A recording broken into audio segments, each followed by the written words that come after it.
not alone again today.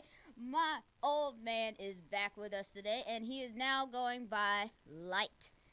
So, Yeah. your girl Fun Size is not alone. I got Light with me in the building today, and boy, oh boy, was WWE main evented with a lot of controversy, and yet a lot of, you know, how you say birthdays were also involved last week. Well, actually, this week, technically. So we got a couple of WWE superstar birthdays today.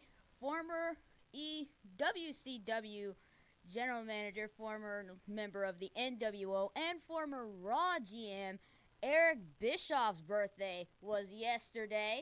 So happy birthday to Mr. Bischoff. And also, the Queen of Hearts, Natalia's birthday was yesterday as well. And she celebrated at the Usos block party, which we will get to later on in the broadcast. Happy birthday to you, Natty, and best of luck with your future birthdays. Then WWE legend Kamala has a birthday today. So happy birthday to the WWE legend Kamala on his birthday. And also, if you guys don't remember this name or his face, it is WWE legend Chaz, better known as Beaver Cleavage, and Mosh from the Headbangers.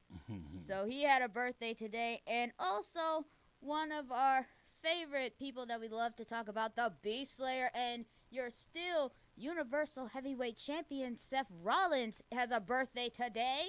So happy birthday to the Universal Champ. And we all know he'll be celebrating with Becky later on in the week. And then also Joseph Connors. I did not get a lot of info on him, but happy birthday to him. He was featured on a wrestling website that I got some of these birthdays from. So happy birthday to all of those wrestlers and legends that had birthdays today. Happy birthday. We say happy birthday and hope that the new year finds all of you guys well. So, as we all know, Brock Lesnar has won the Money in the Bank contract later on in the month. So basically, Brock decided to customize the Money in the Bank briefcase to match his weird temptation, if you will. Yeah, So he's been carrying it around like an old 50s or 60s. Wait, no, not 50s. More like around like in the 90s or something with that big overhead boom box. If any of you guys grew up in the 90s and did not have that growing up, I know Dad, when Mr. Light, you had that, around your time back in the day when you had to carry around a 50-pound boom box on your shoulder. Yeah, that was like 80s, late 80s, early 90s. Mm-hmm. Yep, so Brock decided to customize his Money in the Bank briefcase with speakers on the back of his briefcase. And I'm thinking, okay, he's taking this way too far. And he even had a shirt that said Brock Party on it with a little boombox on the front. I'm thinking like, oh my gosh. Mm-hmm. Trying to bring it back, that's all. No, he's trying to make himself even look more like an idiot than he already is. But either way, Kansas City was rocking with the Beast in the Bank, Brock Lesnar. And also, since Brock holds the said contract, he can cash in anytime, any place, anywhere. But the thing is, he's got two champions that he can go after. Kofi Kingston and Seth Rollins, who he's had previous beef with before. So either way, both champions have to keep their heads on swivels at all times, especially since now Brock knows that he now has a year to cash it in. Mm-hmm. So that makes the champions even more on edge, because the thing is, Brock has held that Universal title for a long time before Seth Rollins took it away from him. Mm-hmm. So with the Bees probably hanging on to that briefcase for an entire year, man, that's gonna keep everybody on edge and just make WWE even more go down the toilet, go down the crapper. Mm-hmm. I don't think he's gonna hold on to it for a year though.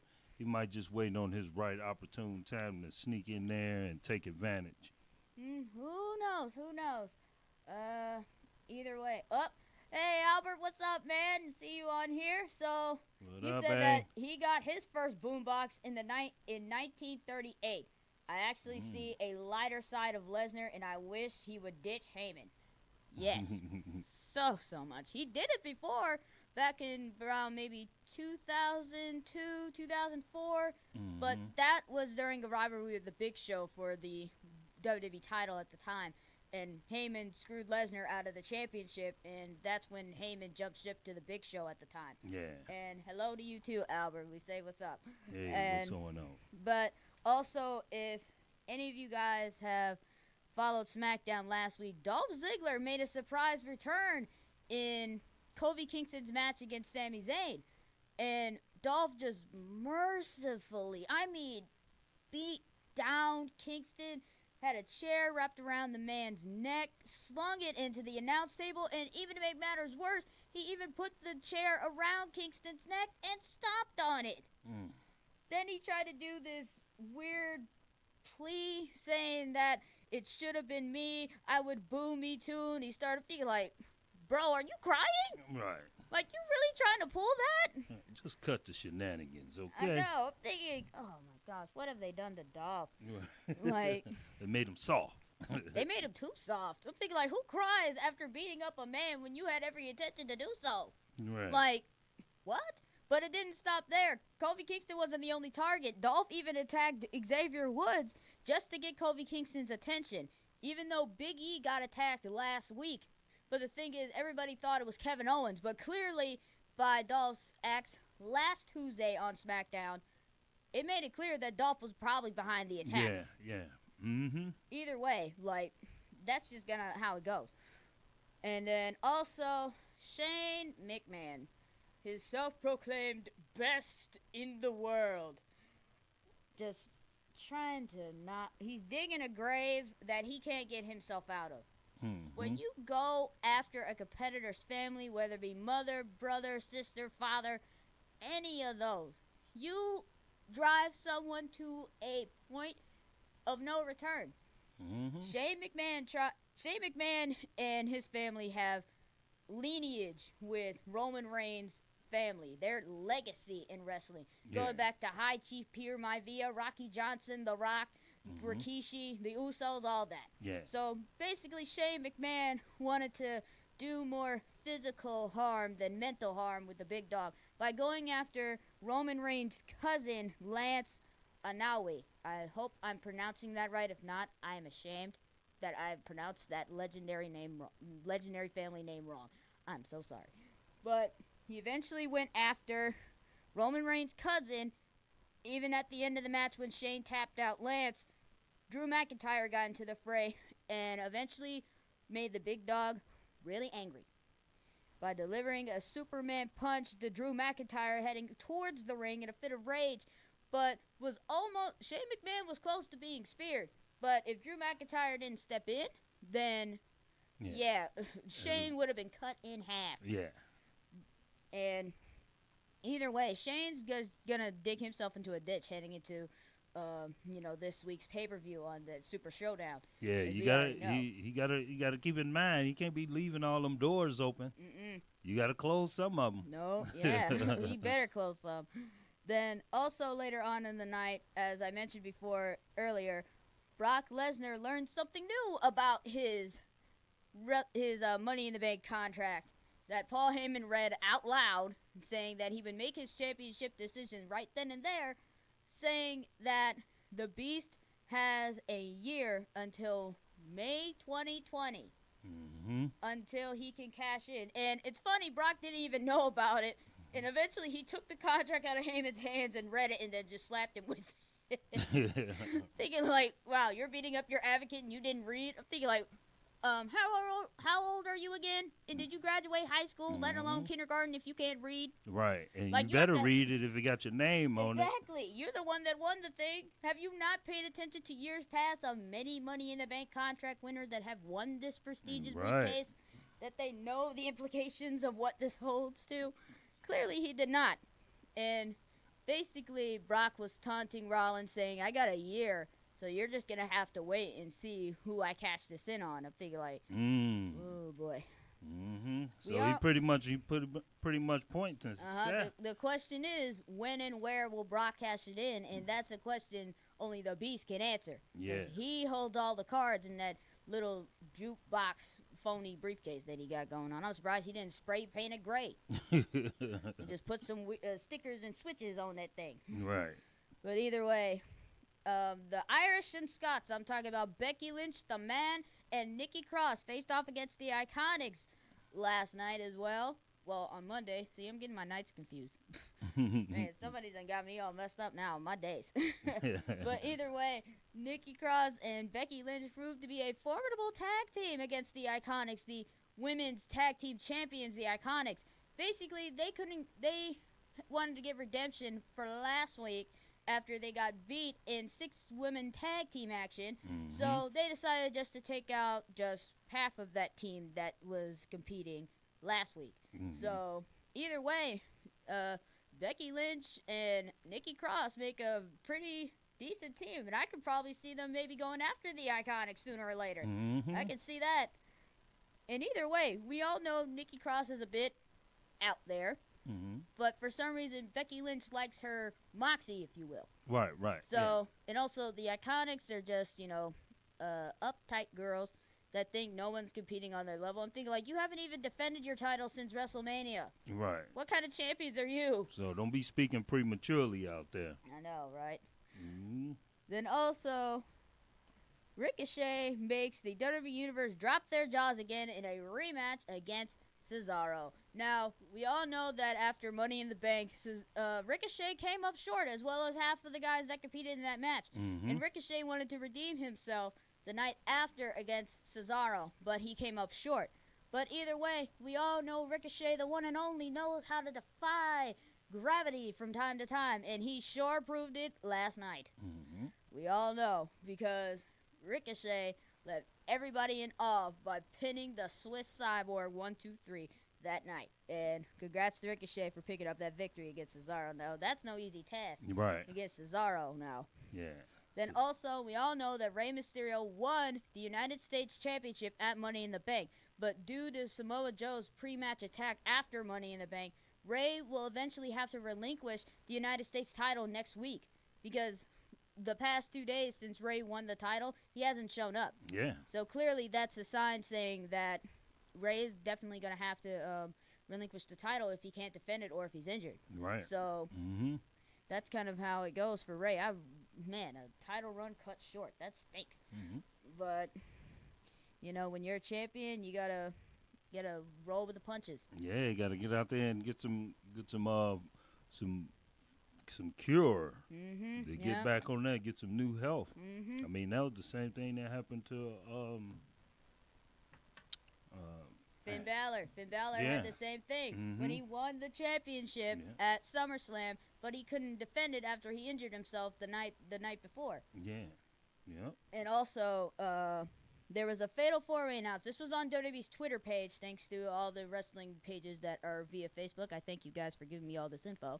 It was on WWE's Twitter page saying that there will be a Fatal 4-Way elimination match to determine who would face Seth Rollins for a Universal title opportunity. It was the Monster Among Men, Braun Strowman, Bobby Lashley, The Miz, Baron Corbin, and I think that was it. That was a Fatal 4-Way. That was the match that was scheduled. So basically, Lashley and Braun Strowman kind of heading towards the match. The Miz was on fire during the entire match, going after Lashley, going after Corbin. Bobby was trying to spear Strowman through the barricade, but that didn't work. Yeah. Strowman sidestepped him and tossed him over. The next, they ended up brawling out in the Kansas City crowd. Then it was just, Miz and Corbin just on their own in the ring. And Corbin eventually won, and I didn't want that to happen. I wanted to see Miz versus Rollins. But, we can't get what we asked for now. Yeah, that's probably later on down the line because Mhm. I can see that matchup. Yeah, and either way, Corbin is going to be facing the Beast Slayer for a future title opportunity, and we will get later on to that later and see when they will face off. So, after that, and also, the Usos decided to celebrate Memorial Day the only way the Usos can, with an old-fashioned block party. They had everybody from the roster there, 205 Live. Everybody was having a good time. Even the Revival came, even though it was a bit tense with the game of Cornhole. Now, when it was the first match of Cornhole, the Usos won, and everybody just went nuts. And then Jimmy just fell back on his brother, just acting dead. I'm thinking, like, man, I would love to party with those two. Yeah. But then when the second match came about, then the Revival eventually tried to do a smack interception. I'd be like, oh, come on, man. Really? You going to have to do a SWAT during cornhole? Who does that? But also, it didn't really end there. The block party ended turning up into a major brawl when R-Truth entered the scene with a 24/7 championship. Food was flying. Everybody was trying to go after R-Truth. Be like, that poor man. Yeah. He know he got a target on his back. He thought he had the European title for a second. I'm thinking like, that's not the European title. As much as we want to see that back, that is not it. Right. But either way, Truth basically made it out of Kansas City with the championship. Now the question is, will he be able to hang on to it for, tonight? Yeah. Is the question. But also, WWE also had a new talk show. It is called The Electric Chair, hosted by Corey Graves. So, the first guest was Sami Zayn, the critic among critics. Basically answered a couple of WWE Universe questions and just gave everybody just sour answers. I'm thinking like, come on, man. Like, you gotta really go that far. He even assaulted one fan saying like, are your parents like related? I'm thinking like, oh, come on. Yeah, come on. Like, we understand it's country, but they probably gone past that now. Right. Like, man, you gotta dig up dirt. And he even put Becky Lynch's name in his mouth, which basically enticed Seth Rollins when a little girl asked, like, what do you think about Becky Lynch? You go like, are you sure you said Becky, like the Ginger Snaps for the Mixed Match Challenge, which they were a part of? Now, the thing is that Zayn kind of poked fun, saying, are you sure you meant Becky Lynch, or did you mean Seth Rollins? And he kind of gave the little girl a wink. I'm thinking like, come on, man. She meant Becky Lynch. Right, he heard. Yeah, he heard it. But eventually he poked fun at Rollins way too much, and Rollins made a beeline for Zayn, tossing the electric chair prop out of the ring and even breaking it, which resulted in them basically getting into an altercation with Rollins coming out on top. But let's just say towards the end of the night, Rollins was not at ease because he wanted Lesnar bad. And I mean really bad. He even told the cameraman going towards him, like, where's Lesnar? Where's Lesnar? I'm feeling like, woo, yeah, Seth wants the Beast in a bad way. And yeah, I mean, that's like, going to be an atomic bomb bad. when them two guys meet. Yeah, buddy. Yeah. Yeah. Either way, Brock's got control of the contract, and only time will tell when the Beast will eventually cash in on that opportunity. Everybody's got to wait on pins and needles for this one. Yeah, for top heavy. Then moving on to your SmackDown preview for tonight. Yes, we got SmackDown coming up tonight, yes. So, we all know there's going to be a Money in the Bank rematch between Kevin Owens and Kofi Kingston. Now, I wouldn't say Kevin Owens is quite done with Kingston yet, but Kingston's got two men on his mind. He's got to focus on Kevin Owens tonight, and as well as worry about Dolph Ziggler, who's going to probably attack him from behind either way. After he laid waste to Xavier Woods on Monday. So, Kofi's got to focus on Owens as well as Ziggler, but he's got to focus on KO tonight. Otherwise, KO is going to take advantage of a distracted Kingston, and that could lead to maybe KO being added to the championship match that is already set coming up on Friday in 2 weeks. But only time will tell. And also, Dolph Ziggler is supposed to be appearing on the Kevin Owens show. The question is, what will Dolph have to say about his actions? Will there even be in detail, despite the frantic raves that he's had for the past 2 weeks? And then crying, he got to give us a better explanation, like what's going on, right? It should have been me. I'm thinking like, oh my God, what is wrong with you? Why are you so desperate? Like man, oh my gosh, like you trying to pull a Justin Timberlake and cry me a river, man? Like, or Drake or Kawhi me a Leonard. Yeah.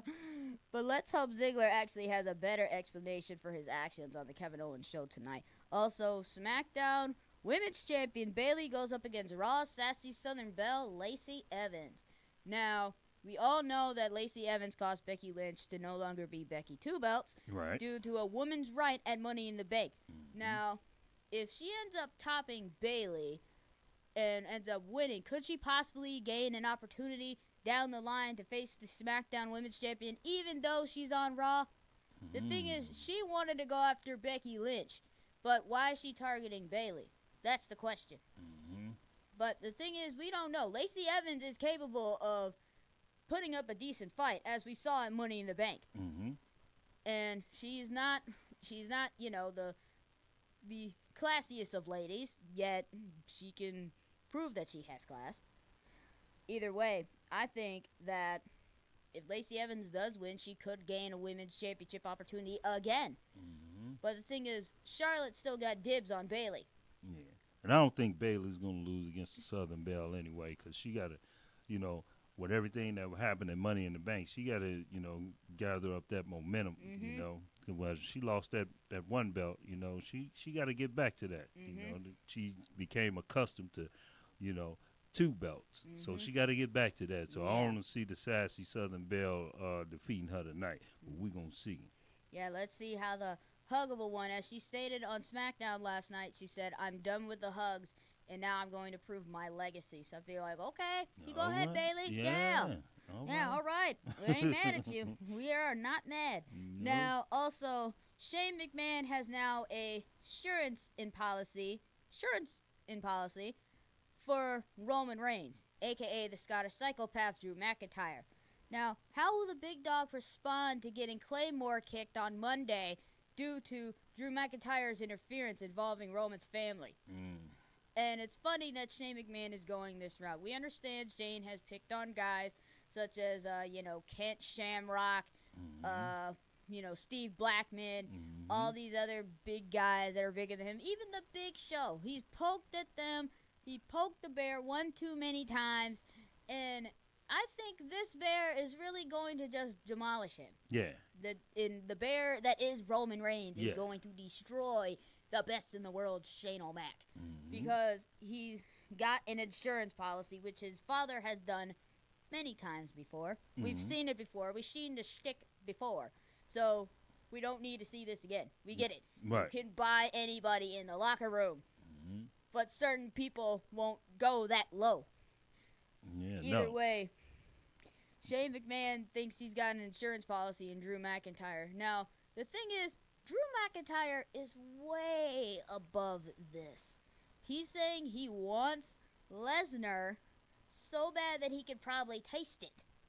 But while he's being Shane McMahon's lapdog, he's nowhere close to Lesnar. No. Not in the slightest. No. He hasn't even had a chance to confront Brock.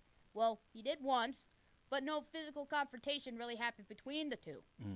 Now, Drew McIntyre is a very, very, very good competitor.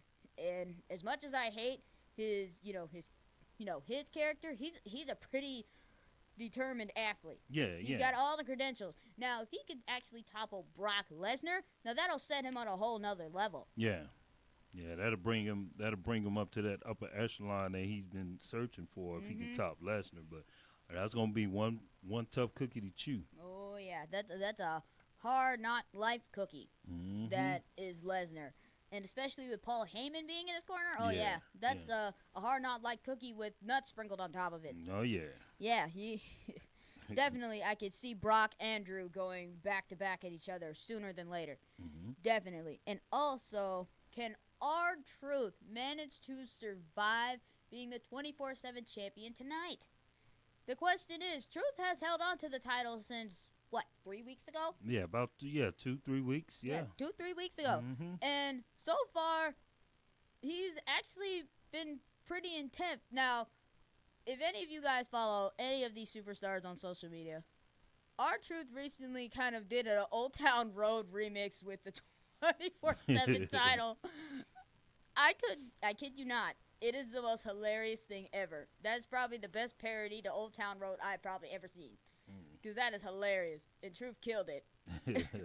And the disguise that Carmella pulled for Truth last week in her match against Mandy Rose was somewhat spot on. Mm-hmm. Even though she didn't make the man wear a bra. Mm. He had help trying to get it off. I'm thinking like, oh my god. Like, you have a wife, man. You should know how she does this. Right. You know? But either way, like, Truth actually, even when Carmella didn't even finish her match, guys started rushing down the ramp and going after R-Truth. And Truth managed to get out of the arena despite having Carmella on his back. Yeah. He done ran out of there with he had to get moving. You know, they was coming for him. The B team were trying to capitalize on the situation. Now that's the thing. If you're a tag team and you're going after one championship and one of you guys wants it, that's not gonna work. Right? Who's gonna get it? Yeah, it's happened before with the Hardcore Championship. The the Headbangers actually went to war with it. When Crash Holly was in the business, everybody went after Crash Holly at the time, and Crash managed to get it back from time to time.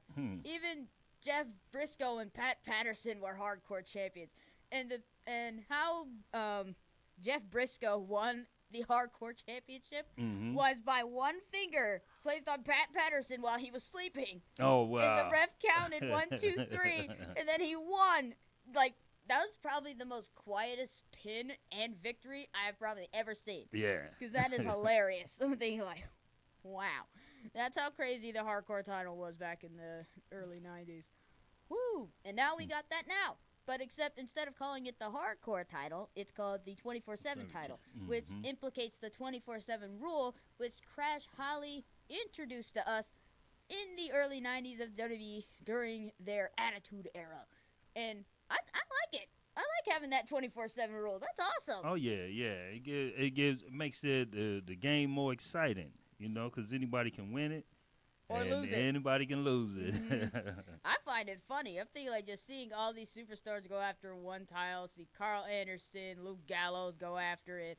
EC3. I'm thinking like, man, everybody's going after it. But the thing is, I've never seen any of the ladies go after it. Maybe it's just for the guys. Yeah, and that has yet to be determined yet if the women are participants in this too. But I think it should be open for all the WWE superstars. Yeah, it said for Raw, SmackDown, NXT, NXT UK, and 205 Live. So that's every single brand that's under the WWE moniker. So if any of them try to go to any of those other brands, then I wouldn't mind seeing a woman go after it. Now, when you think about it, Molly Holly was the Hardcore champion for a short time.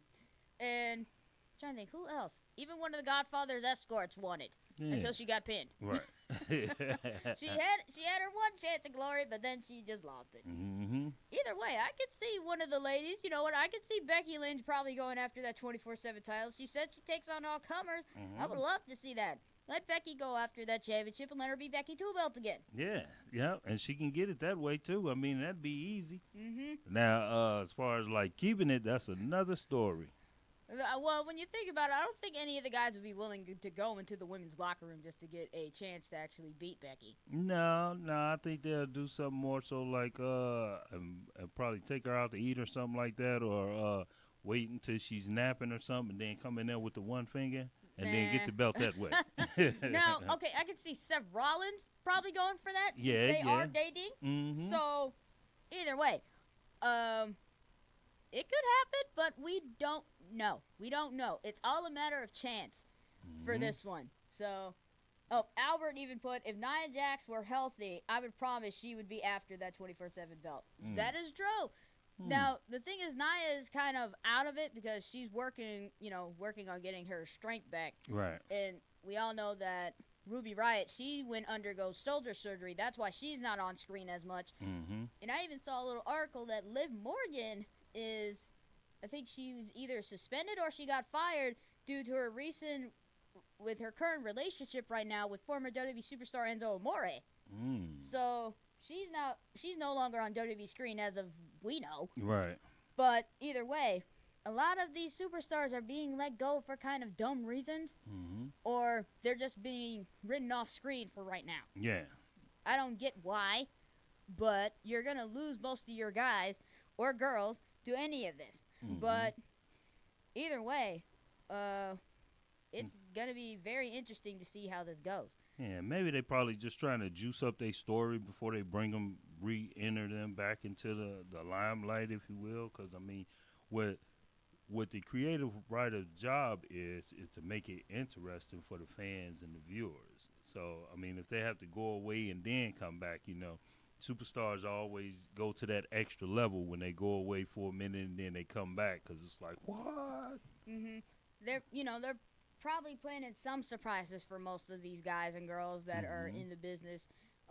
Even with like certain superstars that have been in certain wrestling businesses are kind of brought up through their independent circuits or with NXT being involved. Like I said before, I always wondered why they always put the professional guys that have been in other wrestling companies into their NXT circuit, such as Bobby Roode, Samoa Joe. Even Cowboy James Storm made an appearance at NXT for a bit, but he didn't really last. I would have loved to see James Storm in WWE. And think about it, having Bobby Roode and James Storm back together as beer money, I could see them holding on to the Raw or SmackDown Tag Team Championships. I could see that, but for some reason WWE didn't see it. They're having tunnel vision, apparently. That's what they're having.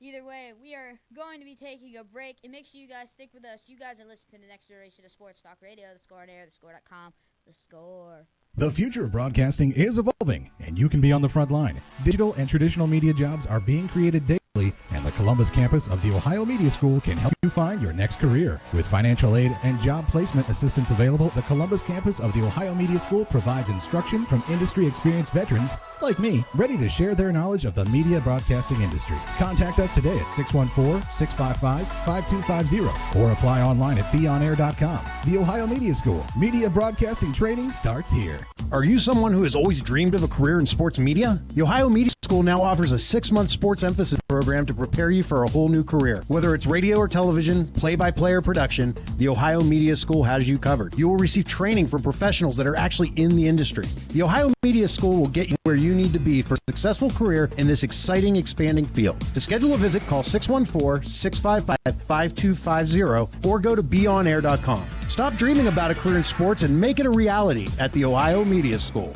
Do you have a passion for broadcasting, sports, or film production? The Ohio Media School is currently enrolling. For more information, visit beonair.com or give us a call at 614-655-5250. That's 614-655-5250. The future of broadcasting is evolving, and you can be on the front line. Digital and traditional media jobs are being created daily, and the Columbus campus of the Ohio Media School can help you find your next career. With financial aid and job placement assistance available, the Columbus campus of the Ohio Media School provides instruction from industry experienced veterans like me, ready to share their knowledge of the media broadcasting industry. Contact us today at 614-655-5250.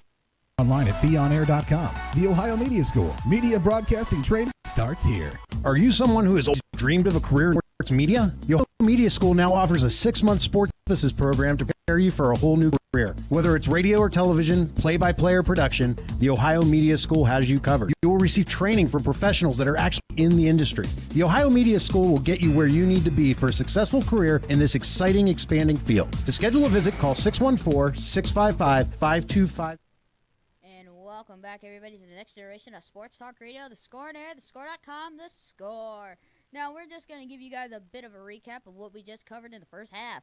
So, we covered superstar birthdays such as former Raw General Manager Eric Bischoff, Natalya Neidhart, WWE legend Kamala, former member of the Headbangers Mosh, and former Beaver Cleavage Chaz, as well as Universal Championship Seth Rollins, and Joseph Connors. So, also, we say happy birthday to you guys, and hope your birthdays are well, and best of luck for next year. As well as Raw kicking off in Kansas City, Brock Lesnar, being the beast in the bank, now holds all the cards, especially knowing that now he has officially a year to cash in either on Kofi Kingston or Seth Rollins. As well as Shane McMahon going after Roman Reigns' family as well, pumping up for Super Showdown as well. Dolph Ziggler basically attacking Kofi Kingston's New Day brother Xavier Woods just to get the champ's attention. Man, it's hectic. Then also Becky Lynch and Nikki Cross basically fought off against the Iconics in a bit of a rematch from last week, minus their other tag team partners Lacey Evans and Alexa Bliss. Ricochet make WWE Universe drops their jaws against Cesaro in a rematch after Money in the Bank after his loss was short thanks to the Beast Incarnate Brock Lesnar. Also, a fatal 4-way match was determined who would face Universal Champion Seth Rollins, and Baron Corbin eventually won that match. I'm sad to say that. I very am sad. Rey Mysterio will have to relinquish the U.S. title due to injury thanks to Samoa Joe at Money in the Bank, even though Rey has not shown up for, 2 weeks? Yeah, it's been 2 weeks. Then also, I forgot to mention this too in the Raw half. The Firefly Funhouse, which is hosted by Bray Wyatt, has now gotten even creepier with his new character, The Fiend.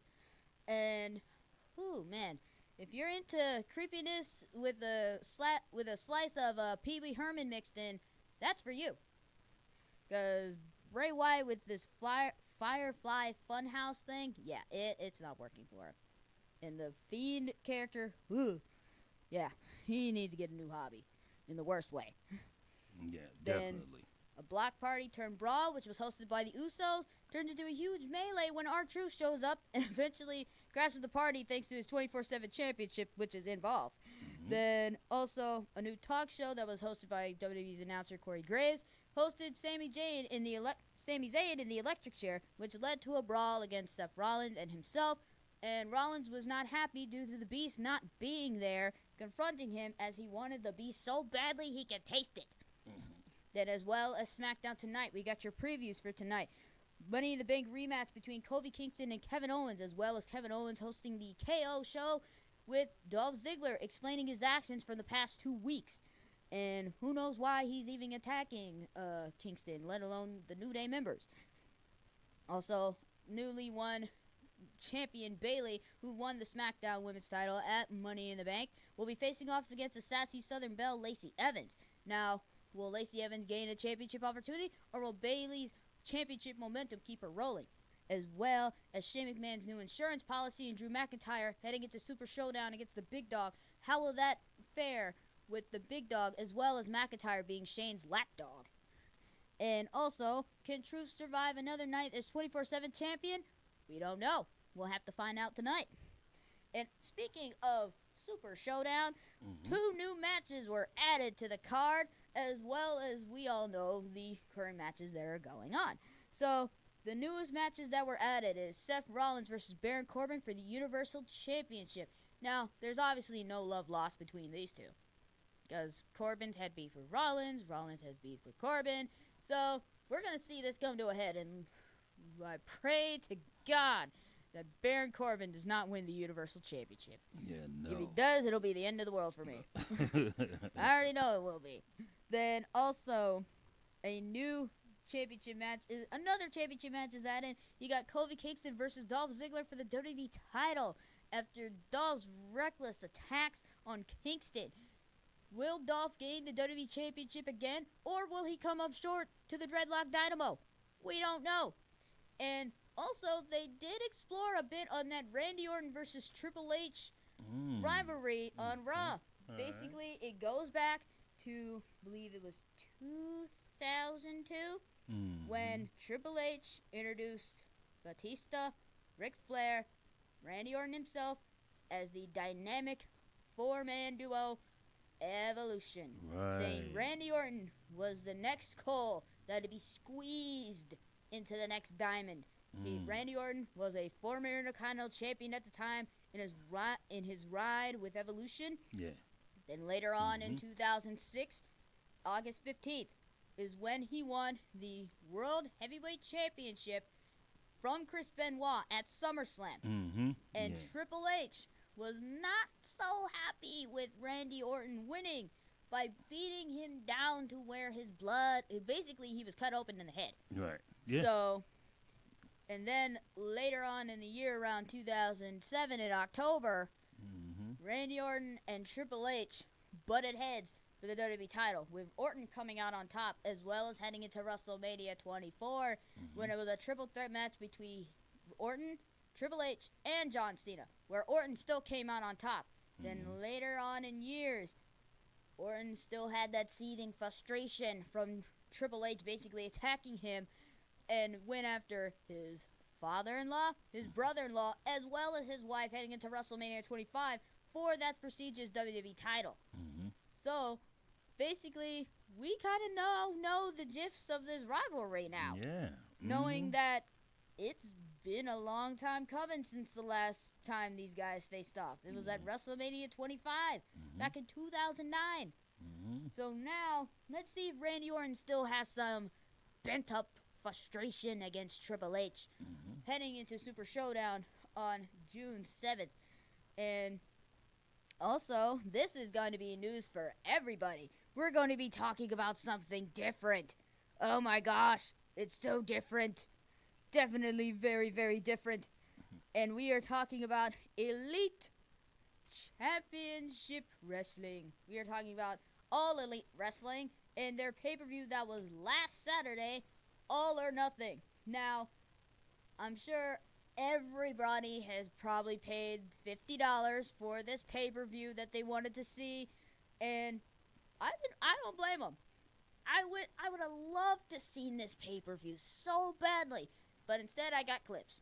That's all. That's all I had to see. I just saw clips on what went on, what went up, and we are going to be reading an article covered on this by NBC Sports, covering All or Nothing, and it's under the tab WWE and pay-per-view schedules. Okay. Yet AEW is not even really in a WWE category. Sure, it's got some of their stars on there, well, former stars, but either way, that's what they have it under, and I'm not mad at whoever made this article until I see something totally wrong with this.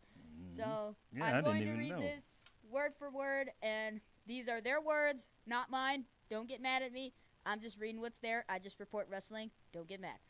So if the goal of upstarting promotional All Elite Wrestling was to use its inaugural pay-per-view card to build anticipation of the launch of their weekly fall show on TNT, the only way that can be said is mission accomplished. Saturday's Double or Nothing card from the MGM Grand Garden Arena in Las Vegas proved a good mix of variety fare that pro wrestling fans' vibe indie scene has to offer in 2019. Yet it was the final 3 matches of the evening, including a surprise run-in involving former WWE superstar after the main event that created AEW's first viral moment. And that former WWE superstar we all know is Dean Ambrose. So Dean showed up. Okay. Even though it was already plastered on Twitter already, so everybody knows Dean Ambrose was probably going to show up. And let's see. From the blood and cheers exchanged by the Rhodes brothers to the theatrics and aerial exploits of Kenny Omega, the Young Bucks, and the Lucha brothers, this left very much like a history card that boldly announced new competition for a long-time industry leader, WWE. Although AEW was spent mostly in its launch avoiding talk, is an outright competing with chairman Vince McMahon's multi-billion-dollar company. Rhodes quickly sent quite a message with his former boss halfway through the night in a visual stunt that seemed to declare war. Now, for those of you who have not seen the pay-per-view or have not seen it either plastered on Twitter or Facebook, here's what Cody Rhodes did in his entrance to face off against his brother Dustin Rhodes. So they show a chair that has the 4 crosses on it, and it's got skulls on it. Now, this was Triple H's entrance at WrestleMania 22 against John Cena for the WWE title. And, Triple H was just sitting on his throne with the kind of like the Viking type attire and everything, and had a big old sledgehammer on the side of it. Now, Cody had that same little throne out there. I don't know who he paid to get that, but he had it. Right. And then his wife Brandy eventually had a sledgehammer. Cody took it and probably laid waste to that thing. Broke it. Completely broke it. I'm not sure how it happened. I'm just going to have to look and see for myself if he did break it. If he did, then I was right on the money. Right. But either way, that's how that goes. And also, I'm going to keep reading.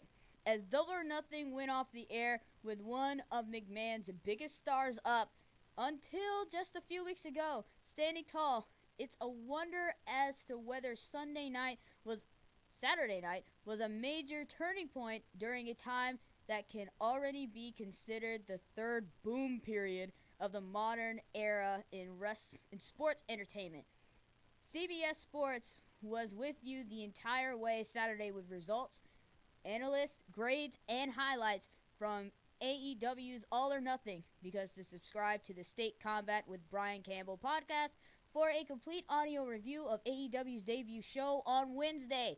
So, we, Father, are going to have to watch AEW on Wednesdays on TNT. Yes, we are definitely. That's a definitely must do. Yeah, I might have to spend the night at your house. Yeah, I never Go knew. like, we need to see this. Yeah, because with this AEW, I mean, this could shake up the monopoly that's already been going on. We're gonna have to start covering this since they premiere on Wednesdays now. So when you think about it, you got several wrestling programs within the week. You have Monday Night Raw, Tuesday Night SmackDown, AEW on Wednesday, and possibly Impact Wrestling on Thursday. Yeah. You got 4 days of nonstop wrestling. That is insane. But either way, we are going to continue on with the AEW recap. Yeah. So here we go. We have Hangman Adam Page wins the Casino Battle Royale to earn future title shot in the buy-in with his original scheduled match against Pac, a.k.a. formerly known as Neville from WWE.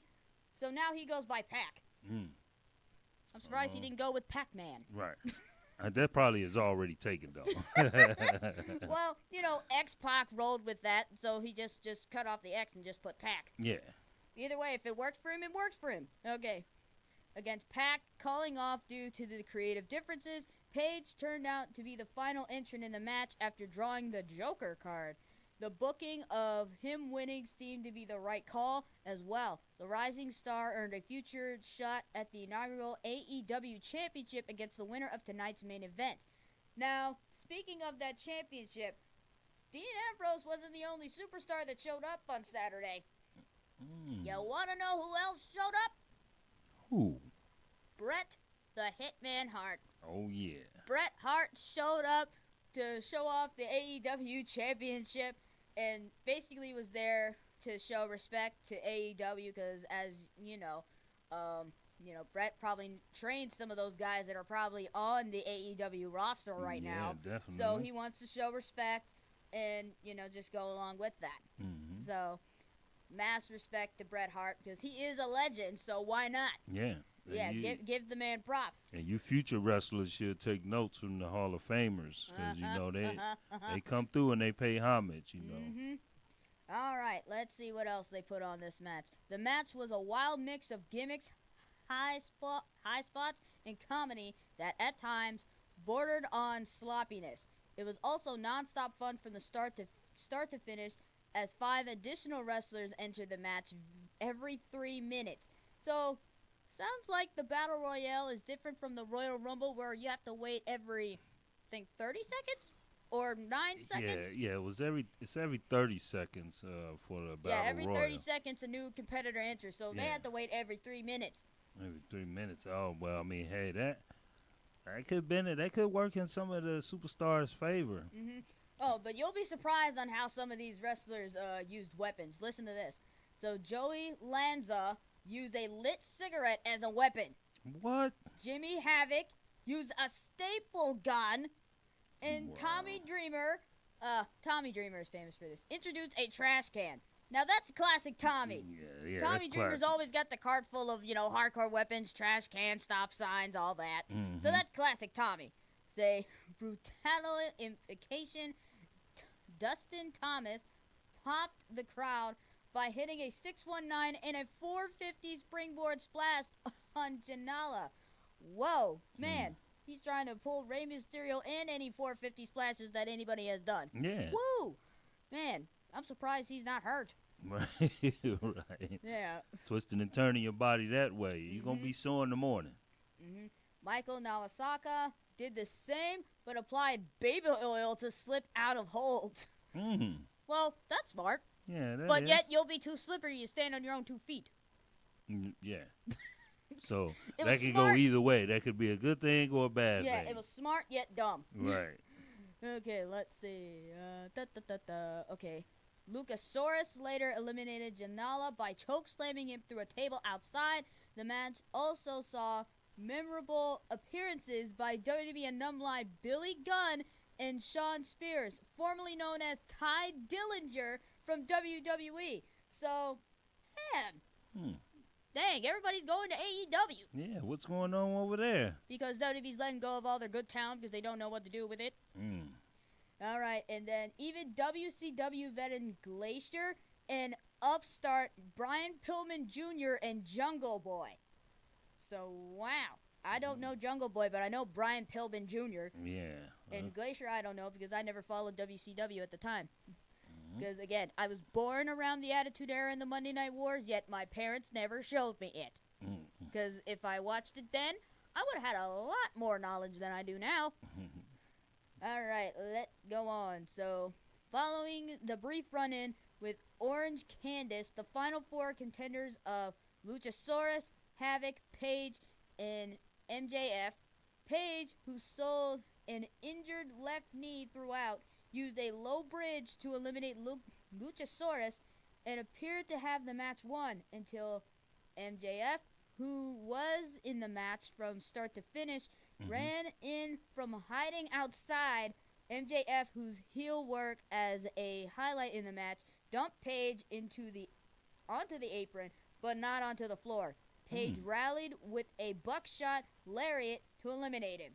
Their grade, a B-. So, turns out they said the match was pretty good. A B- is not that bad. Yeah, that's pretty up there. Well, when you think about it, here are the weapons that they actually included. A staple gun, a lit cigarette, and a trash can. Yeah. So, I give that a decent B, too. Yeah, I would, too. Yeah. Yeah, with all that, I would have gave that a B. Oh, yeah. All right, so we got another one. Sip Sonara defeats Sammy Guerrero via pinfall. Savara, a native of Great Britain, gained storyline revenge on Granava for his attack on Friday's weigh-in. The match was a fun little spot fest between high-flying cruiserweights. Giovanna landed a dangerous shooting star press off the top apron on Sonara, was draped over the ringside barrier wall. But Gennara's fell-up attempt to land a 360 splash off the top rope hit Sonara's knees. Ooh, I know that hurt. Ooh, yeah, them knees are sensitive. You got to be more careful. He followed his Deadly Hallows finisher for the 1-2-3. Grade, a C+. Yeah, when you got high flying involved and all that, that definitely deserves a C. All right, next is SoCal Uncensored defeating #StrongHearts via pinfall. Not a bad way to kick off the main card, as SoCal Uncensored's pre-match shtick on the microphone paired well with a wild finish featuring dramatic near falls and all 6 men inside the ring. In between the match was nothing more than standard fray. Frankie Kazarian and Christopher Daniels teamed up for a best Marzel ever on El Lana Man for the finish. Despite that much hype entrance of the Ortino Wrestling Entertainment Trio to the promotion, it turned out to be the SCU hit the biggest spot. Grade C+. Now, I know those two, Frankie Kazarian and Christopher Daniels, former Impact Wrestling stars that didn't really, I was probably watching that around maybe 2010, 2011, 2012. They were both great heels in Impact. And they probably could have done better with that, but either way, those guys are very, very good at what they do, and I could probably see them in WWE sooner than later facing off against several guys. Especially since both Kazarian and Christopher Daniels have beef with AJ Styles. in their okay. Impact Wrestling days. So I could see them going to WWE and facing off against AJ. I could see that. Mm-hmm. Definitely could see that. Well, yeah, I think it's about time for some get back. So AJ Styles better keep his ears open. Oh, you already know. He even got attacked on Monday by Baron Corbin, even though he was injured already. But that's Baron Corbin, always with the cheap shots. Mm-hmm. All right. Typical. Typical Corbin. Okay, so Britt Baker defeats Kylie Ray, Nala Rose, and Awesome Khan. Brandy Rose, AEW's chief brand officer and a singles competitor. Now this, remind you, this is Cody Rhodes' wife. Mm-hmm. She was in WWE for a while, and she was an announcer at the time before she married Cody. So, just a little tidbit for all those people out there that do not know. Right. Okay, came out before the match to pump fake a self-insert to the ring, giving off clear Stephanie McMahon vibes. Instead, she announced Kong. Basically, she was known as Karma throughout her WWE career, even though it was short-lived, because she had to leave due that she was pregnant at the time. Mm-hmm. So she had to leave, and she's bounced around. She was in WWE for a while, then went back to TNA Impact, and went by Awesome Kong, and now apparently she's in AEW now.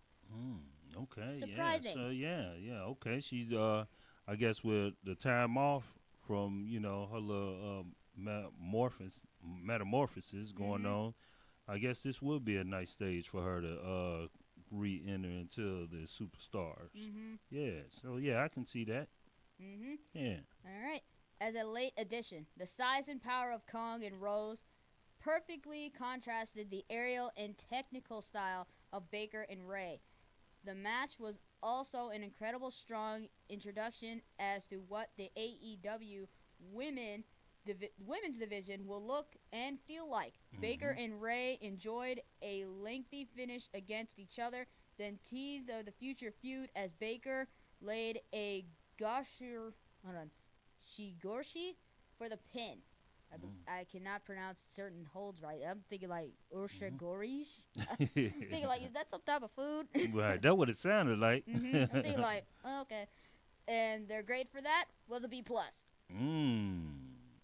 come on, the women put in more work than the men anyway. Yeah, I see. Yeah, we're definitely going to have to check this AEW out because Yeah. it sounds like they getting busy over there. Yeah, we might have to check that out, you and me, Daddy. We got to see what time this come on. Oh, yeah, And definitely. then we'll cover this next week, too. Yeah, definitely. We're not just going to be covering WWE, we're going to be covering AEW as well. Yeah. So make sure you guys tune in next Tuesday because we will be covering WWE and AEW now.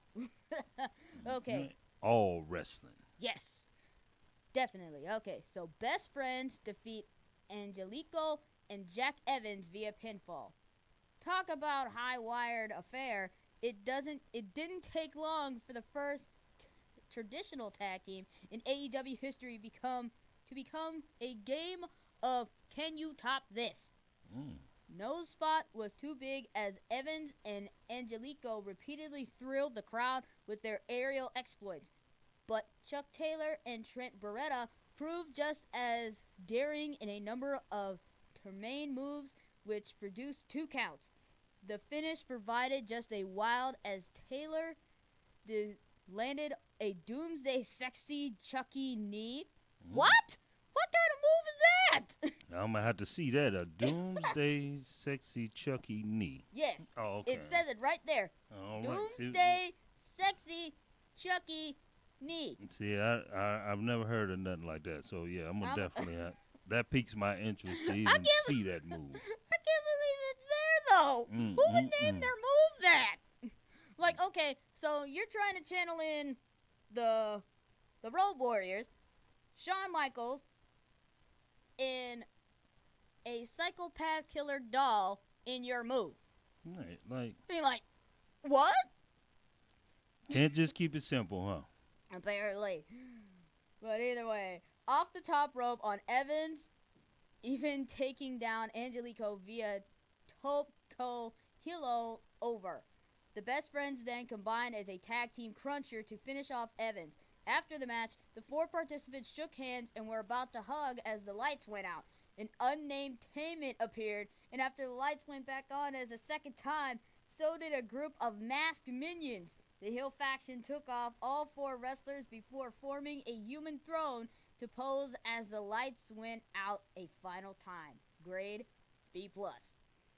Ooh. So, Yeah. basically, the match was good. Yeah, the match was They good. shook hands out of respect, and the next thing you know, they get beat up by 4 goons. Right. So, yeah, that sounds like a whole lot of everything going on. Yeah, definitely. But apparently the match was good. And come on, whenever you have high flying action like that, of course it's gonna get a high grade. Right. And when there's a can you top this? Oh yeah, there's gonna be a lot involved in that. And let's see.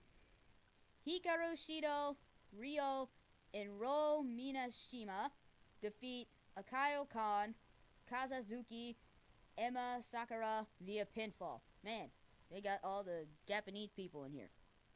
No offense to them though, but we respect you guys. We respect you guys, definitely. Yeah. It says while there were a certain handful of fun spots to pop the crowd and produce an adoring "This is wrestling" chant, it's difficult to look past how much is one wore out its welcome. A breakneck pace was fun, but the near falls were far too many, and the action routinely sloppy. To make matters worse, a blotch near the end saw the timekeeper ring the bell and the music queued up despite the referee holding up 2 fingers and on a near fall. Shido walked away, Sakura, her teacher and mentor, for the pin. Grade D+. That was terrible. That's a terrible Yeah, I'm grade. thinking like, how could the timekeeper mess that up? Right. Can you not see? Do you need glasses? Right. He like, yeah, no. the ref, it says right there, the ref hold 2 fingers, not 3, 2. And then the bell, the man, come on. Yeah, that deserves a D. Yeah. That definitely does. And then reading the All Elite Wrestling AEW, it just started. It just was founded this year, 2019, by Shahid Khan and Tony Khan, which is a father and son. Yeah, and they just started it 2019, so this is all relatively new. They got 63 or 62 wrestlers signed to All the Elite Wrestling. And they sponsored by GameSpot. Well, check that out. So, Yeah, we'll have to do our research tonight, Mr. Light. Yeah, definitely. Yeah. Or technically tomorrow night is when it come out. Yeah, so we'll have to definitely catch up from the Double or Nothing. And then be able to see exactly what they're working with. Because it sounds to me, according to Wikipedia, that it's not up under the WWE entertainment, but it's wrestling nonetheless. So this is a competition for Mr. McMahon and his his trio and squadron of wrestlers. Yeah, because when you think about it, WWE has let go some of their talent, or their talents left them because they're writers and they're not giving them the right amount of, freedom or whatever, or opportunities to make their star even bigger. But when you look what I'm reading on AEW, when you go to NBC Sports and News, go to Double or Nothing, they're letting everything hang out, and it shows. And just wait until you hear this next match. This is Cody versus Dustin Rhodes, beats him via pinfall. Now listen to this. Consider this a love letter from 2 sons to their late father. Can you also consider it an absolute masterpiece of grit and emotion painted with the blood of 50-year-old Dustin, which covered the ring, both performers and legendary referee Earl Hebner? Dusty Rhodes was undoubtedly smiling down from heaven on these half-brothers who told such a complicating story in a short time. Once this match was announced, the one they told inside the ring was even better. There are a few different ways to put on a classic, and the Rhodes brothers, despite a few memorable spots along the way, chose to tug on the heartstrings of both fans and themselves in order to properly tell this one. The match was largely a war of altercation as an exposing turnbuckle by Cody opened the door for a Dustin Blade job. While the blood was exclusive at times, it set the perfect tone as a callback to the kind of amazing theater that Dusty put on for decades. Cody's wife, Brandy, who spread Dustin on the floor, was ejected earlier by Hebner and physically removed from the arena in a cameo by Diamond Dallas Page. The brothers took it from there as they traded one incredible near fall after another, with both kicking out of Crossroads. Dustin, who entered in great shape, followed double knee surgery shortly after his exit from a final run as Goldust in WWE, pulling out all the stops and went as far as hitting a superplex to pop the ring. Chants of "This is awesome" in AEW filled the arena throughout, as did "Thank you, Dustin," after Cody landed a final Crossroads to end the match. Cody grabbed the mic afterwards to tell Dustin, and I quote, "You can't retire here." He then asked for a favor that the two might team together at the next AEW show, as Cody broke down into tears, exclaiming, "I need my older brother." Before the two engaged in an emotional exchange, if the match wasn't perfect enough, this was the icing on the cake. Gray, A+.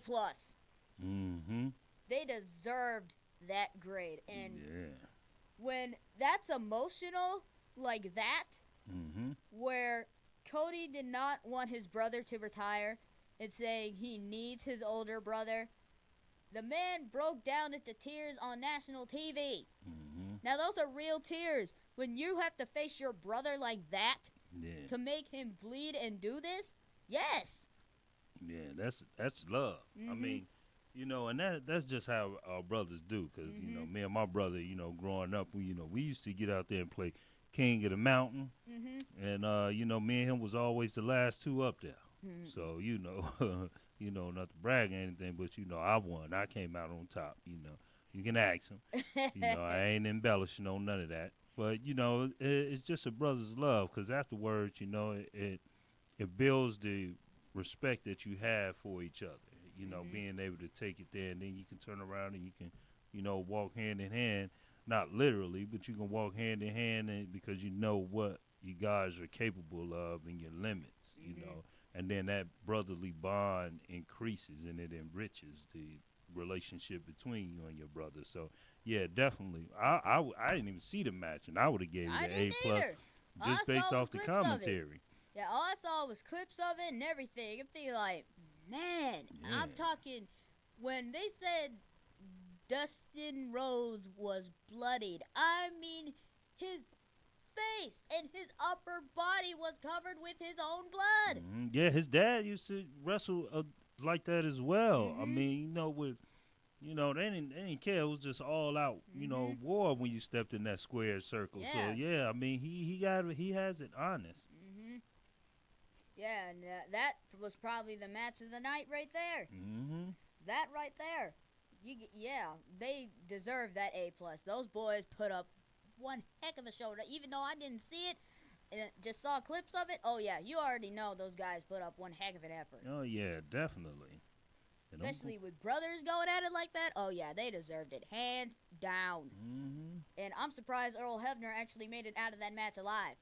Yeah. Thinking like, Earl Hebner, I'm thinking like, man, he's still doing his job.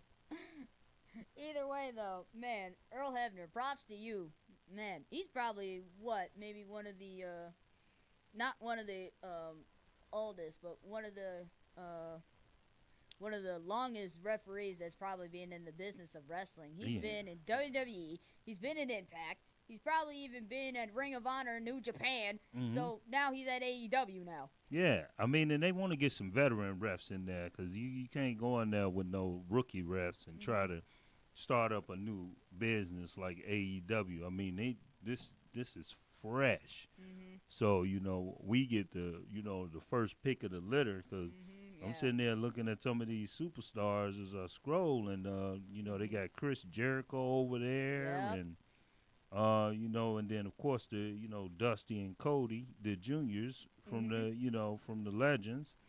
And then, you know, they got Ace Romero, who is supposed to be battling in the Double or Nothing, or battled in the Double or Nothing. So, you know, they got some superstars over there, you know, some actual, you know, from what I'm seeing, look like they some, you know, some good superstars, athletic superstars, and it's going to be something to see. So I can't wait till tomorrow to check this out. Yeah, you WWE, you better be taking notes and make sure you got your guys working. Yeah. And I mean working. If not, if you don't bust up your guys, make them bust their butts even more, you better make sure you bring back Evolution and make sure the women kick tail for AEW, okay? Yeah, because, I mean, this is some serious competition out here. So I hope, you know, McMahon, I hope he's paying attention. He better. I mean, He better be paying attention. This is some serious comp. Yeah, and sure, he's banned certain fans from wearing AEW merch at his shows, but AEW's here, and it ain't going nowhere. Despite how long WWE has been in big business, AEW is going to be y'all's worst nightmare if y'all don't step it up. Yeah, because it's looking like, you know, they got some heavy competition. And then I seen where it was announced on WWE, but they said that it could have been a scripted or it was scripted so it can be done intentionally to put the word out there. Because how it was done was when during the AEW, during the WWE Monday Night Raw, it was kept being mentioned.